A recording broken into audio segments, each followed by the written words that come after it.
Hi my loves, welcome to this video all around how I manifested love after heartbreak. Now you might be someone that's healing from heartbreak, maybe you've gone through a series of situationships, maybe really bad dates, and maybe love feels really hard.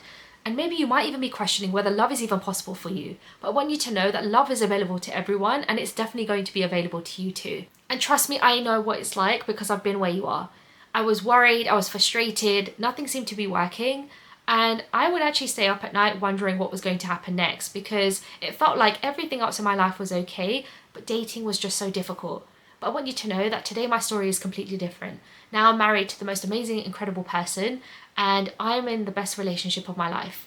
And if it's possible for me, then it's definitely going to be possible for you. Now in this video, I want to go exactly into what I did to go from brokenhearted to finding the love of my life. And I want to go into beliefs, my ideas of self-worth, and all the things that I did to get me to where I needed to be to become the version of myself to attract the love that I wanted. Now, before we get into that, my name is Sandeep Channa and I'm a manifestation and relationship coach. And if you've liked today's video and you want to learn a lot more about manifestation and how you can manifest love, don't forget to like and subscribe. Now, before we get into that, I just want to share my story just because I feel like it could help. Now, about 4 years ago, I was stuck in a cycle of dating guys who didn't want commitment, who were emotionally unavailable. And it was a case of me feeling really frustrated because the idea of love just felt like it was going further and further away. And a really good example of that was when I was dating a guy who I met through friends. I thought that the relationship was going to go really far. I thought we were going to have the commitment that I wanted. We were going to get married and have kids. But he blindsided me and broke up with me and told me that he didn't want those same things. And all throughout the relationship, when he was pulling away, I just kept making excuses for him instead of standing up for myself. It was a case of me saying that he just needed some more time or he needed time to think about things, and I let the breakup delay longer than it needed to be instead of standing up for myself and saying enough is enough. And while that breakup was really painful, it actually allowed me to take a step back and really think about who I wanted to be and why I was attracting relationships like this. And then I started to realize through doing a lot of deeper inner work and through working with the different coaches that this was less about the relationship that I had with other people and more about the relationship that I had with myself, and how much I was willing to put up with. And really, it all came back to this concept of self-love. And I remember being up at night one day, crying, just feeling so emotional because I had broken up with someone that I really loved. I thought that we had a potential future together. And actually, I found it really difficult to move on. But there was a point when I started to watch a lot of YouTube videos, again, work with different coaches. And the one thing that came forward to me was this idea that I was literally outsourcing my power. I was waiting to be chosen by someone, and it was a case of me chasing after love. And I made a promise to myself that I wasn't going to chase after anyone ever again. And I was going to level up so much that I was going to be completely different and I was going to attract the love that I deserved. And here are the things that I did to move myself forward to be able to manifest the love that I desired. Now, the first thing I did was grieve fully. I needed to journal. I needed to get all of these feelings out. I needed to let this person go. And a really great way of doing that was I wrote a letter to this person just expressing how I felt, and it wasn't even something that I needed to give him. It's something that I actually burned later on. And it was a case of me feeling like I needed to honor my feelings. I needed to allow myself to grieve. I needed to allow myself to come to terms with this situation. So when we have a breakup, as much as we grieve the person, we also grieve the potential loss of that future. The future that we had envisaged in our minds, the idea of that potential future where we could be with that person forever and that would be our person for life. And actually that wasn't going to be the case anymore. This was someone that I was going to have to let go, someone that I eventually even blocked, someone that I needed to completely erase from my life because I no longer wanted to entertain a relationship with him. Now, the second thing I needed to do was really question the beliefs I had when it came to love. What did love mean to me?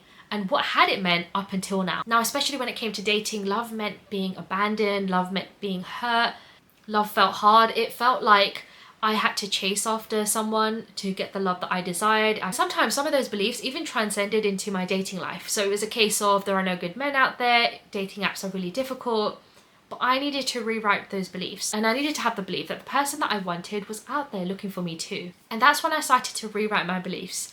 This idea that I am a catch, that I will be fully chosen in the right relationship, that I am not too much and I am more than enough in the perfect relationship, that finding love is easy. I can find love in different ways, and that I didn't need to keep myself attached to this old story. that I was going to find love and it was completely inevitable. And that love that I was seeking was also seeking me. Because it was almost like when I became decisive that this was my absolute truth, that's when things started to shift. The third thing that I started to do was become the version of myself who was already in the ideal relationship. This wasn't a woman who needed to chase after love, she was already in that relationship. So I could just step into those shoes and act as if. So then I became really clear on what she looked like, how she spoke, where she could say no, and I embodied that version of myself. So I went out, brought some really beautiful dresses because I thought if I go on some amazing dates, I want to dress the part. This is going to be the version of me who has the opportunity to go on lovely dates. I brought myself flowers because I knew the relationship that I wanted to call in was going to be with someone who loved me enough to give me these gestures. Now, the fourth thing I did was actually become really clear on how I could call in this ideal relationship, almost having this routine around love. Now, I would watch a lot of videos, I would hear a lot of affirmations. One thing that really did change the needle for me is visualization. I would visualize every day what it was like to be in that perfect relationship. Visualize how it would feel to hug that person. Visualize how it would feel to have them in my life. Visualize how it would feel to go on amazing dates with them. And it was a case of not just seeing the picture in my mind, it was a case of becoming really vivid on how I felt in all those interactions with that person. Because the feeling really is the key when you're trying to manifest. That is going to be the thing that's almost like the rocket fuel when it comes to manifestation. The last thing I did was really release the timeline and detach from the outcome. Now, this can seem easier said than done, but I had to really stop obsessing about when this person would come and honestly just enjoy the moment. When I was going on dates, it was a case of instead of focusing so much on whether this is going to be the right person for me, just enjoying the moment, just seeing where it would take us. If it was just a nice evening out, that would be great. And if it led to something more, then again, that would be amazing. But that wasn't necessarily the thing that I was so focused on. And so when I did meet my husband, as much as I was looking, I was really casual about it. If things worked out, great. If they didn't, that was fine. But I was ready. And I was completely open to love as well, and for love to come to me in different ways. Now you might be like, hang on, in that whole process, you completely changed as a person. And that's something that I really want you to take away from this experience. It's not just about you manifesting this person. It's almost a case of you manifesting another version of yourself. The version of yourself that can attract that dream relationship because you've become someone completely new. You've up-leveled yourself. You can now ask for more. You now feel comfortable exerting your boundaries because you know exactly who you are and what you want to call in. You're not going to be the type of person that just settles. You're not going to be the type of person that just says yes to the first thing that comes along. And the end result is, just like me, you will find the perfect relationship for you. The one that feels most aligned. The one where you feel like you're chosen, where that person makes you feel seen and makes you feel understood and so loved. And again, if I can have that, then it can definitely happen to you too. Okay, so now if you're calling in aligned love and you know that you're ready, then my calling in love meditation would be perfect for you. Now I'll include a link in the comments, and this will allow you to shift your energy, to go deeper, and to call in your dream partner. And remember, you are so worthy of a relationship where you feel seen, loved and heard. But this is all about you transforming and choosing to become the highest version of yourself. Okay, sending you lots of love. Take care.